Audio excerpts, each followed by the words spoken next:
18 ans de Joseph Kabila à la tête du pays, Némi Mulania revient sur les réalisations de l'ancien président dans son livre intitulé République démocratique du Congo sous Joseph Kabila, devoir de mémoire. Union européenne, Union africaine, le 6e sommet des chefs d'État et de gouvernement s'est ouvert ce jeudi à Bruxelles. Samalou Kondé représente le chef de l'État à ce sommet, accueilli par son homologue belge.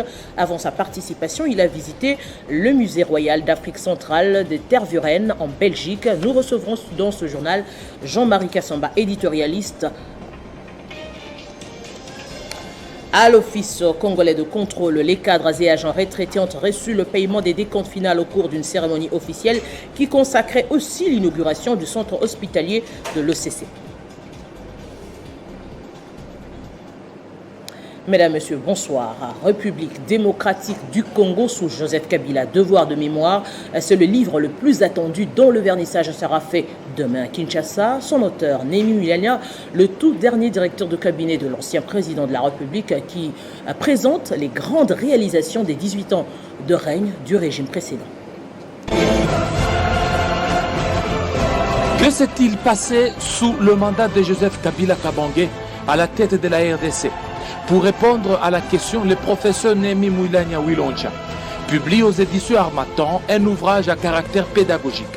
RDC sous Joseph Kabila Kabange, devoir de mémoire. Ouvrage retraçant les 18 ans du pays sous la gouvernance de Joseph Kabila Kabange, mettant aussi en lumière les réalisations et défis relevés au cours de son mandat, notamment par la réunification du pays, victoire contre les groupes armés, notamment le CNDP et le M23, et les ADF ainsi que leur soutien.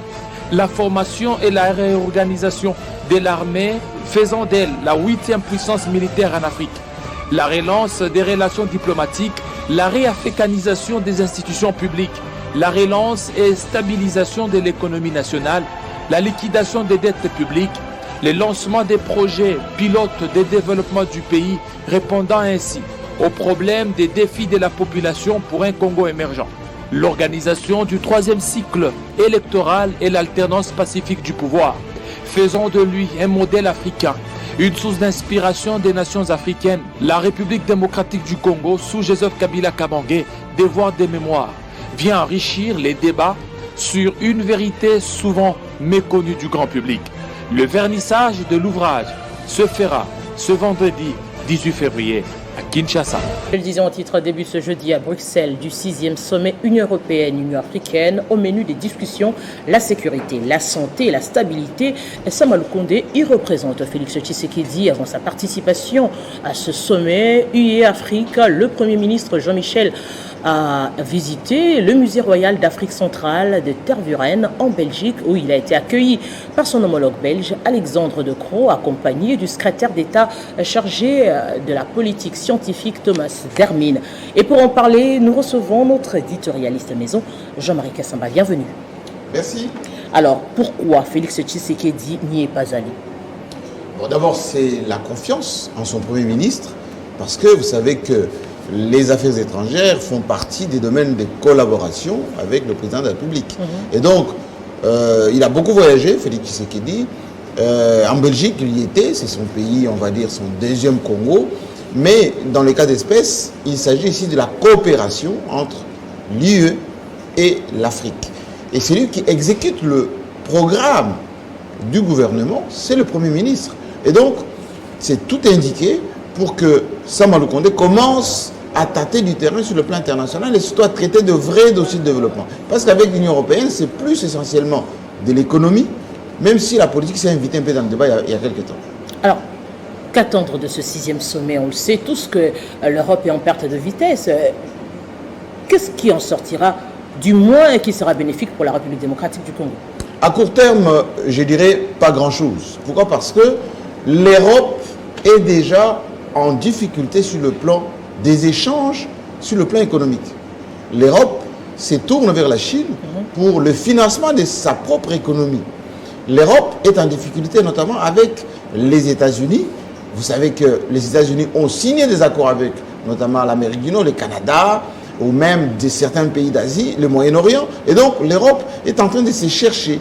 Mais comme tout le monde le sait, l'Afrique c'est pourvoyeuse de matières premières pour l'Europe. L'Afrique, c'est là où, par exemple, la France puise ses ressources, notamment le trésor public français est soutenu par la zone CFA. Et donc, couper avec l'Afrique, c'est trop compliqué. Et donc, le président français Emmanuel Macron, qui a commencé la présidence de l'Union européenne depuis le mois de janvier, est en train aujourd'hui de redéfinir l'adaptation des relations entre l'Europe et l'Afrique. Ça sera trop difficile parce que ça coïncide d'ailleurs avec la sortie, le départ de Barkhane. Voilà, notamment. J'allais d'ailleurs y revenir pour dire que c'est la France qui quitte 13 ans après. Le Mali, c'est un aveu d'échec. Oui, bien évidemment, parce que le Mali, c'est le symbole de l'interventionnisme français en Afrique. Vous avez vu qu'il y a un problème sérieux, notamment au Niger, problème sérieux au Tchad, problème sérieux en Libye, problème sérieux au Mali et au Burkina Faso. Et donc la France qui recule, comme ça a été le cas en Afghanistan, même en Syrie, du côté du Mali, ça pose un problème de l'efficacité. Barkhane a été défait, on va dire, par la Russie. La Russie prend de l'espace suffisamment au Mali. Aujourd'hui, si le Mali coupe le cordon ombilical avec la France, ça va certainement entraîner d'autres pays de la sous-région, notamment sur le plan économique. Vous avez vu que Ouattara, qui est un peu le président ivoirien tête d'affiche, tête de pont de la France-Afrique via la CEDEAO ou bien l'UMOA. Donc, Ouattara qui a été piraté par la Russie, vous savez l'audio qui a circulé, Ouattara qui parle avec sur l'officiel malien, etc. Tout ceci fait un peu désordre, ce qui veut dire que il se parle depuis ce matin à Bruxelles, beaucoup d'indiscrétions entre l'Afrique et l'Union européenne, mais je souhaite que notre Premier ministre ne soit pas distrait dans des bilatérales, dans des réunions de couloirs qui ne vont pas apporter grand-chose. Le fait qu'il soit parti visiter ce musée de Tervuren où il y a énormément de nos richesses, énormément de nos trésors, c'est une très bonne chose. Il faut que les discours soient clairs, rapatrier les restes de Lumumba, mais également toutes nos œuvres qui sont là-bas, qui sont en tout cas en train de constituer la richesse de la Belgique. Alors, en plus que nous vous avons sur ce plateau, on pose quand même cette question. Némi Mulianya se décide d'immortaliser les réalisations de Joseph Kabila, 18 ans à la tête de la République démocratique du Congo. Oui, c'est une bonne initiative parce que beaucoup de ceux qui ont travaillé avec Joseph Kabila n'ont pas osé écrire sur les 18 ans, les 20 ans, il y en a même qui étaient avec son père. Et donc, il y a certaines personnes qui se posent des questions, mais qu'a-t-il fait réellement en 18 ans, Joseph Kabila, concrètement, chapitre par chapitre, province par province, secteur par secteur, depuis la réunification du pays jusqu'au dernier cycle électoral, qu'est-ce qu'il a fait sur le chiffre. Et donc, ces livres sont en quelque sorte une espèce de bilan chiffré, bilan sur papier de Joseph Kabila. Et demain, à l'hôtel du Fleuve, ici à Kinshasa, il va y avoir tout ce qu'il y a comme sympathie pour Joseph Kabila et surtout pour ce qu'il a pu faire pour ce pays pendant 18 ans. Et les jeunes, les scientifiques, les étudiants, mais aussi la diaspora, va avoir ces livres comme aide-mémoire parce que ça va leur servir de matérialiser, de chiffrer, de dire exactement ce que Kabila a fait pendant 18 ans. Alors, une opinion également se pose, n'est-ce pas une autre forme de Kabila désir? Non, je ne pense pas. C'est tout simplement la redevabilité dont on parle. C'est une façon de faire ce qu'on appelle, ce que Vital Kamerhe a appelé pièce contre pièce. Parce que beaucoup de gens ont toujours dit, enfin depuis un certain temps, en 18 ans, Kabila n'a rien fait. Il a détruit le pays.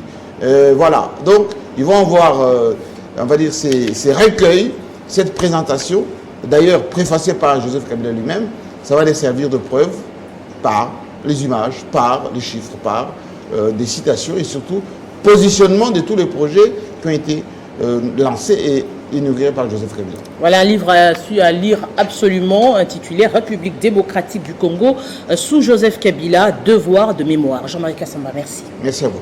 Alors avec vous, aimables téléspectateurs, nous allons revenir sur cette visite de Sama Lukonde en Belgique.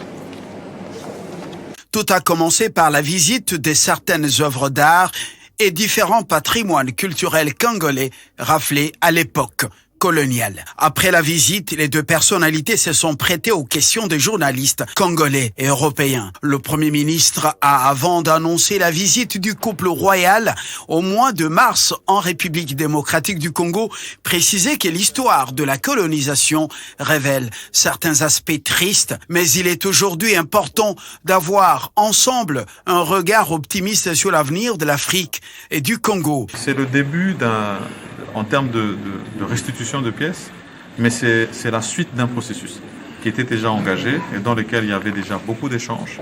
Et donc aujourd'hui, c'est un acte marqué par le Royaume de Belgique de garantir non seulement que c'était des engagements pris, mais qu'aujourd'hui, ils se manifestent par des actes et des gestes concrets. Au cours de cet échange, un document reprenant la liste complète de tous les patrimoines importés de la RDC et gardé dans ce musée a été remis au Premier ministre congolais en attendant une commission constituée d'experts belges et congolais pour une étude axée sur l'origine de chaque œuvre d'art. Le Premier ministre Samalou Kondé est arrivé mercredi à Bruxelles où il représente la République démocratique du Congo au sommet Union européenne, Union africaine. Un sommet ouvert ce jeudi à Bruxelles en présence de plusieurs dirigeants des pays de deux continents. Inauguration du centre hospitalier et paiement des décomptes finales des cadres et agents de l'Office congolais de contrôle. La cérémonie officielle a eu lieu ce jeudi et la coupure du ruban et la remise à titre symbolique des chèques aux 350 retraités a été effectuée par le ministre du Commerce extérieur, Jean-Lucien Boussa. Un double événement a été célébré ce jeudi du 7 février à Kinshasa par les agents et cadres de l'Office congolais de contrôle OCC en sigle. Cette entreprise de l'État congolais a vécu l'inauguration de son centre hospitalier ainsi que le paiement des décomptes finales de ses cadres et agents, la coupure du ruban et la remise à titre symbolique des chèques aux 350 retraités de l'OCC a été effectuée par le ministre du Commerce extérieur, Jean-Lucien Boussa Tokba. La finalité de l'action publique reste le social. Voilà pourquoi je suis aujourd'hui fier et heureux de venir inaugurer le centre médical rénové de l'Office congolais de contrôle. Je voudrais donc pour ce faire féliciter le conseil d'administration, la direction générale, tous les cadres et agents pour avoir contribué donc à la réalisation de cette œuvre à caractère social pour les générations d'aujourd'hui et de demain. Instruit il y a peu par Jean-Lucien Boussa Tokba, la direction générale de l'ECC a payé des arriérés des personnes décédées dans la période comprise entre 2003 et 2021. À cela s'ajoutent les paiements des décomptes finales des cadres et agents admis à la retraite non payés depuis 2015 à ce jour. Et la réalisation de cet ouvrage est un modèle qui favorise la prise en charge à l'interne en lieu et place d'attendre les appuis des organismes internationaux. Cette œuvre se veut donc une contribution importante dans l'amélioration des conditions de vie des agents et cadres de l'OCC, tel que voulu par le chef de l'État Félix Antoine Tshisekedi Tshilombo. Plus de 30 ans après, du centre médical OCC, il va devenir officiellement, à partir de ce jour, le centre hospitalier OCC. Désormais, toutes les opérations liées aux malades sont totalement numérisées ou informatisées dès la prise en charge de celui-ci. Savoir gérer le peu qu'on a de manière rationnelle pour répondre aux besoins des agents et cadres de l'OCC. Cette détermination a été démontrée par Gabi Loubiba Mampouya, directeur général ad interim de l'OCC, qui depuis son avènement matérialise la vision du chef de l'État visant l'amélioration des conditions de vie des agents et cadres de l'OCC ainsi que l'amélioration des conditions de travail.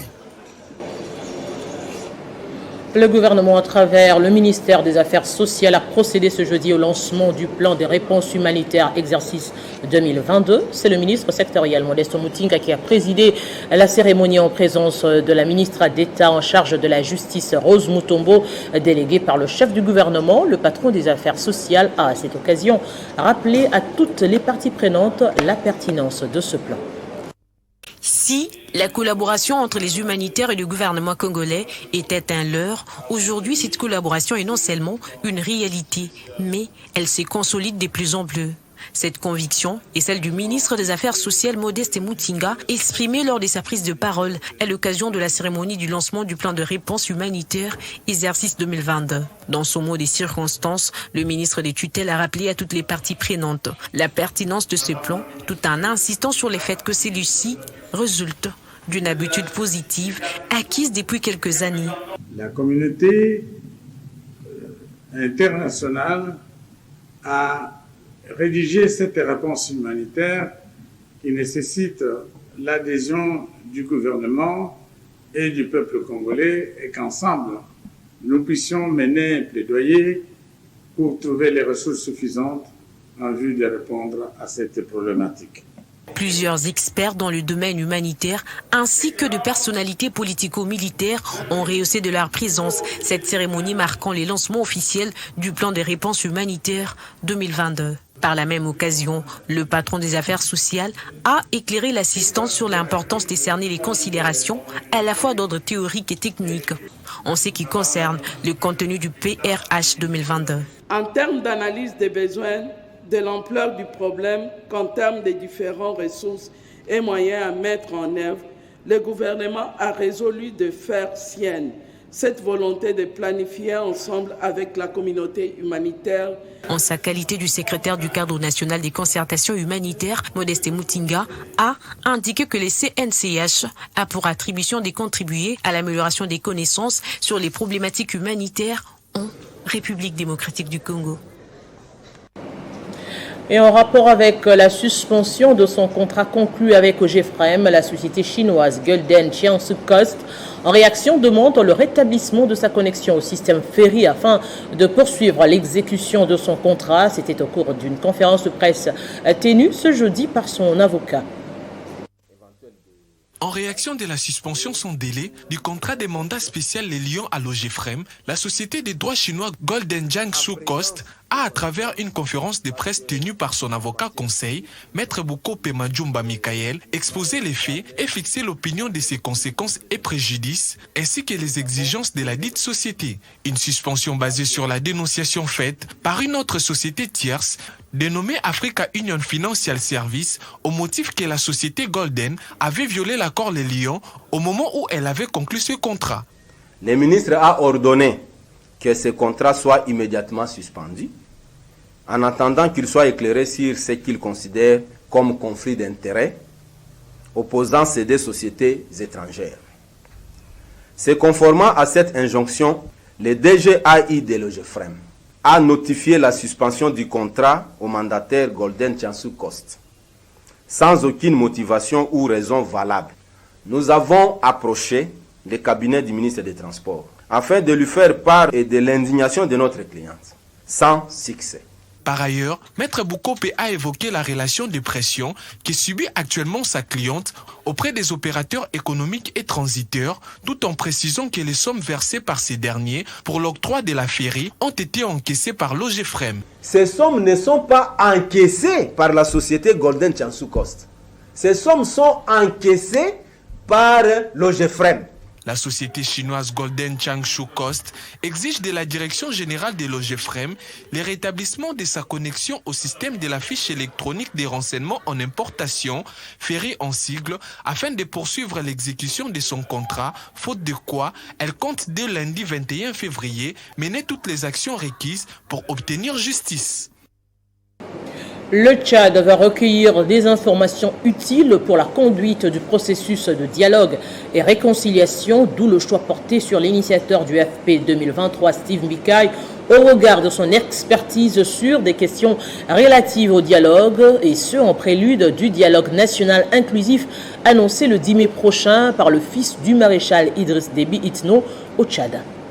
La délégation tchadienne était conduite par le secrétaire d'État tchadien Djimadjibaye Katangar Aimé. Selon ce secrétaire d'État à la réconciliation nationale et au dialogue, cette visite avait pour objectif de recueillir des informations utiles pour la conduite d'un processus de dialogue et réconciliation dans son pays, la République du Tchad, auprès de l'initiateur du Front patriotique 2023, Steve Mbeki, pour son expertise sur des questions relatives au dialogue. J'ai conduit ici la délégation de notre regroupement, le Front patriotique 2023, pour venir donner des conseils sur comment réussir un dialogue, tenant compte de notre expérience. Comme vous savez, on a eu à participer à plusieurs forums de plusieurs années, de la CNS au dialogue de la CENCO. On a produit les conseils à nos frères tchadiens pour que la réussite soit au rendez-vous de leur dialogue. Ça dépend de comment ils vont désigner le facilitateur qui devra être accepté par tout le monde. Et tout dépend de comment aussi le comité préparatoire sera organisé. Il devra être inclusif et puis soutenu par toute la population. Si on y voit les grandes figures nationales, politiques, société civile et puis religieuses. Initialement prévu le 15 février dernier, le dialogue national inclusif promis par le fils du maréchal Idriss Déby, Itno, en vue de tenir des élections crédibles, libres et transparentes, a été repoussé au 10 mai pour des raisons d'ordre organisationnel. Un pré-dialogue qui était également prévu en janvier dernier avec le groupe rebelle hostile au pouvoir a également été repoussé au 27 février prochain. Soins complets d'avortement centrés sur la femme, les membres du call center et les prestataires sont en atelier d'harmonisation du référencement depuis ce jeudi. Ces assises se tiennent avec l'appui de l'ONG internationale IPAS. Cet atelier, organisé avec l'appui de l'ONG internationale IPAS, vise notamment l'harmonisation des checklists et la collaboration avec les mentors afin d'améliorer l'orientation et le référencement des clientes dans le cadre des soins complets d'avortement centrés sur la femme. C'est dans le cadre des collaborations qui existent entre IPAS et la présidence de la République. Nous venons en appui à cette institution parce que dans le cadre de la vulgarisation du protocole de Maputo, nous appuyons le gouvernement congolais à transformer le protocole de Maputo en l'offre des services auprès de femmes et des filles qui désirent avoir le soin en santé sexuelle et reproductive. Pendant 3 jours, soit du 17 au 19 février en cours, les participants vont être renforcés en connaissances et compétences au référencement des appels des clientes en rapport avec les questions d'avortement et les violences basées sur le genre du call center vers les mentors. Dans un centre d'appel, il y a toujours des standards à respecter. Des gens communiquaient, mais ils n'avaient pas vraiment... Dans un call center, on doit respecter des standards. Il y a des standards qui sont connus sur le plan international qu'on doit respecter. Dans chaque call center, il y a ces standards-là. Nous venons renforcer nos capacités parce qu'il y a certaines thématiques, il y a certains sujets que nous ne connaissons pas. Par exemple, dans le cas d'avortement, il y a une loi qui existe ici en RDC, c'est le protocole de Maputo. La République démocratique du Congo est l'un des pays au monde ayant les taux élevés de la mortalité maternelle, soit près de 800 sur 100 000 naissances. Cela est dû notamment aux avortements non sécurisés. Le but est de baisser la courbe jusqu'à 70 sur 100 000 naissances. Et c'est possible avec l'implication de tous, estime l'ONG internationale IPAS. Au Sud Kivu, la réhabilitation du gouverneur de la province, Théongwa-Bidje Kassi, continue de bénéficier du soutien des couches sociopolitiques. Le dernier cas en date, c'est la déclaration politique des partis membres de l'Union sacrée de la nation qui disent saluer l'arrêt de la Cour constitutionnelle qui confirme l'avènement de l'état de droit et consacre la stabilité des institutions provinciales. Après l'arrêt de la Cour constitutionnelle réhabilitant le gouverneur du Sud Kivu, Théongwa-Bidje, le parti et regroupements politiques membres de l'Union sacrée sortent du mutisme pour apporter leur soutien au gouverneur et à l'arrêt de la Cour constitutionnelle. Les présidents fédéraux des partis et regroupements politiques de l'Union sacrée de la nation en province du Sud Kivu saluent cette décision de la plus grande juridiction qu'il trouve juste et qui reflète l'état de droit prôné par son Excellence, M.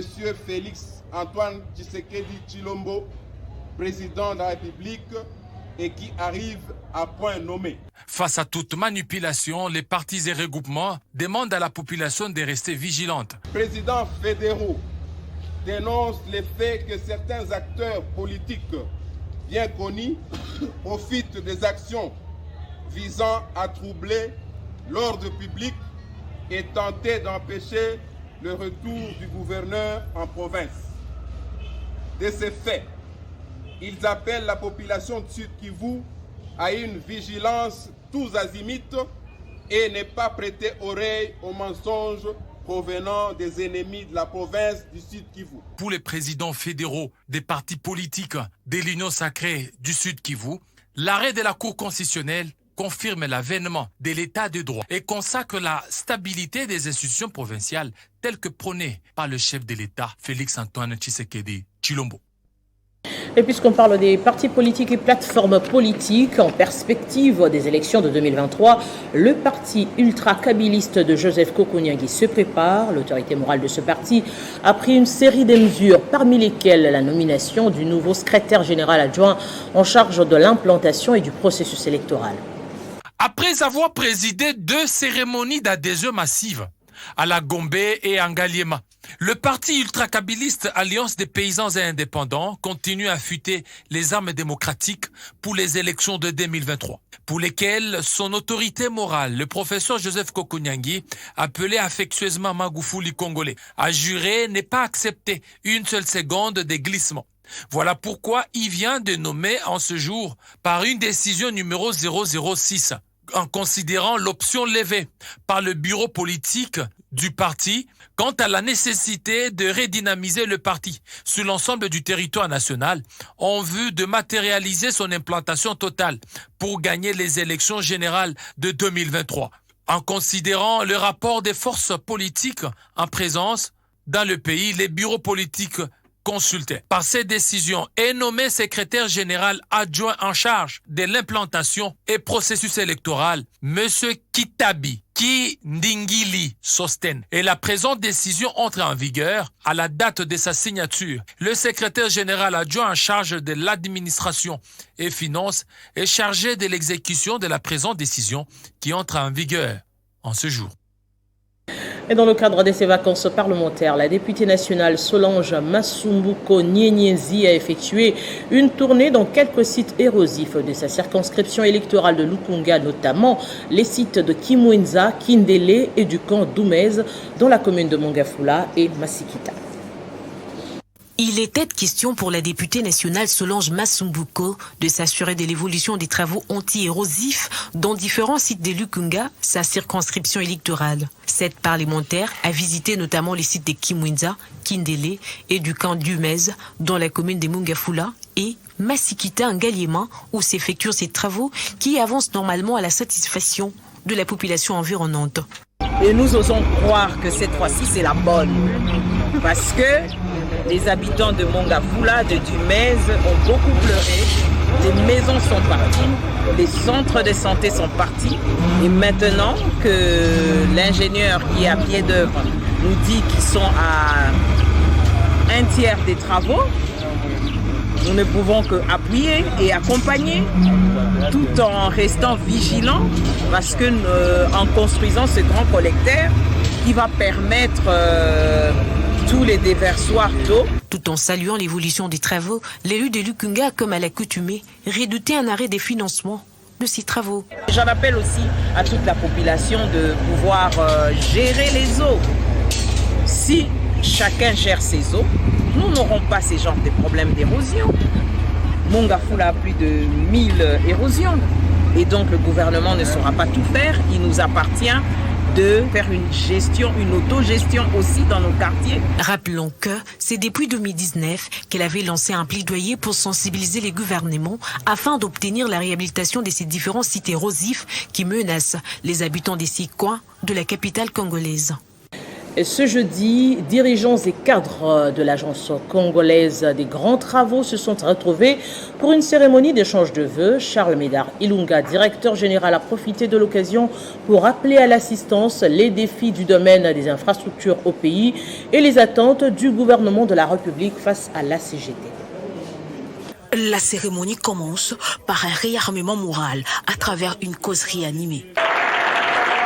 En présence des représentants du ministère des tutelles, le directeur général de l'Agence congolaise des grands travaux profite de ces échanges de vœux pour rappeler les énormes défis auxquels fait face notre pays dans le domaine des infrastructures. Charles Médard Ilunga passe également en revue les réalisations de l'année 2021. L'année n'a pas été facile, mais le bilan est jugé positif. Je voudrais féliciter tous les agents de l'agence congolaise des ventes pour leur implication dans les déroulements des différents travaux. J'avoue que nous avons eu une année particulièrement difficile. Mais au courant de cette année, nous avons terminé avec des résultats satisfaisants. Chaque année, nous avons des projets d'études et chaque année, nous avons une augmentation de notre chiffre d'affaires et nous avons une augmentation des risques. Le président de la délégation syndicale, lui, prêche la culture du vivre ensemble qui exige un dépassement de soi. Des valeurs morales qui permettent à ce qu'une société puisse se développer. L'humilité, reconnaître la place de l'autre, par exemple. Évitons la toxicité au milieu de nous.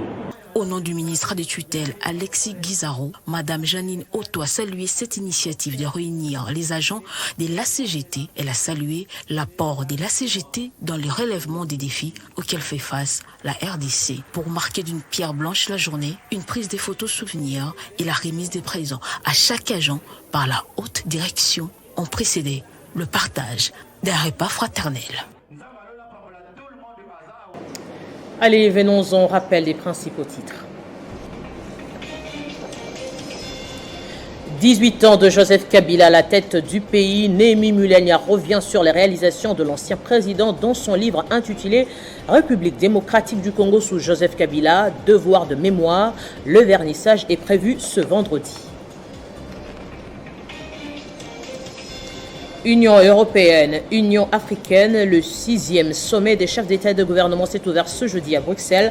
Samalou Kondé représente le chef de l'État à ce sommet, accueilli par son homologue belge. Avant sa participation, il a visité le musée royal d'Afrique centrale des Tervuren en Belgique. Jean-Marie Kassamba était l'invité du journal. Et à l'Office congolais de contrôle, les cadres et agents retraités ont reçu le paiement des décomptes finales au cours d'une cérémonie officielle qui consacrait aussi l'inauguration du centre hospitalier de l'OCC. Fin de ce journal à tous, merci de l'avoir suivi.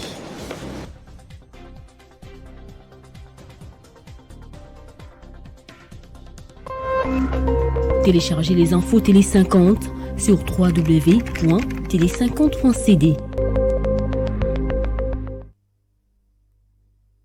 Communiqué officiel. Le ministère de l'économie nationale informe à toutes les autorités provinciales du Haut-Katanga, la Fédération des entreprises du Congo FEC au Katanga, la COPEMCO au Katanga, la FENAPEC au Katanga et tous les opérateurs économiques de la province du Haut-Katanga que son Excellence, Monsieur le ministre de l'économie nationale, décide en date du 14 janvier 2022 d'affecter Monsieur Moukinia Chien, matricule 315 462 à Kinshasa, en qualité de chef de division à la direction de l'inspection économique, commerciale et industrielle. Par conséquent, à dater du